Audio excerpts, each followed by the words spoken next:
The Virgin Islands has made history by becoming the first small island state globally to establish the policy and financing framework needed to address the causes and impacts of climate change. This milestone was achieved with the passage of the Climate Change Trust Fund Act 2015 in the House of Assembly on Tuesday, March 24th.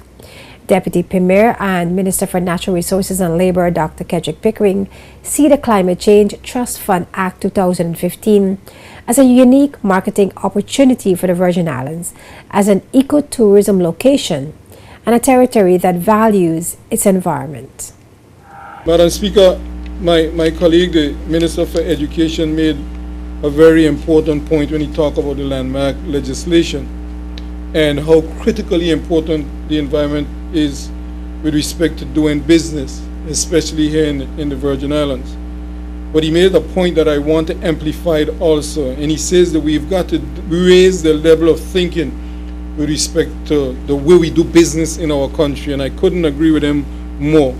And so in my area of responsibility that the Premier have asked me to work on, raising the profile of the environment is what we are about in the Ministry of Natural Resources and Labor. And I've said and will continue to say that in the context of the BVI, there is no tourism without the environment. So the value of the environment is vitally important for us as our future so solely depends on it.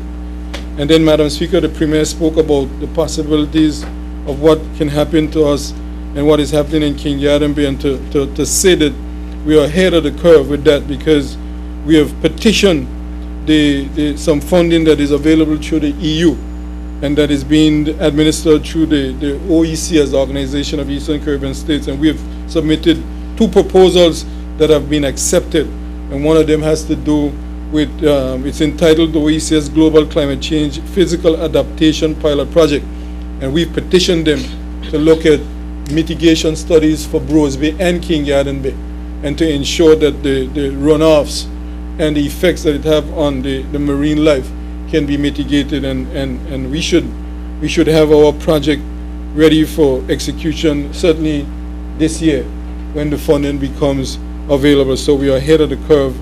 The Climate Change Trust Fund Act 2015 provides a mechanism through which funding can be accessed by the private sector and civil society to fund green initiatives, environmental and sustainable programs.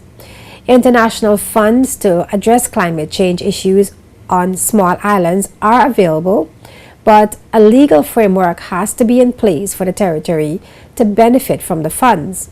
From the year 2020, industrialized countries under the United Nations Framework Convention on Climate Change have pledged $100 billion per year towards climate change.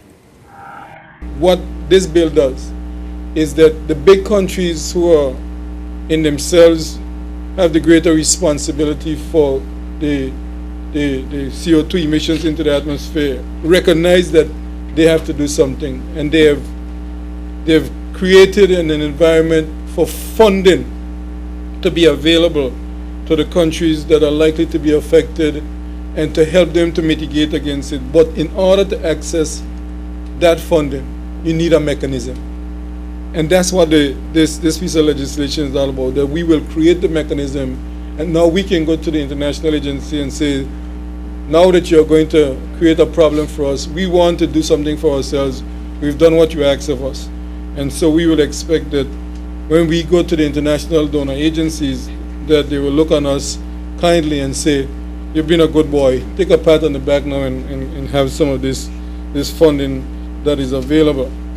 The Caribbean Community Climate Change Center, the body that coordinates the Caribbean response to climate change, has congratulated the Virgin Islands on achieving an innovative step for garnering financial resources.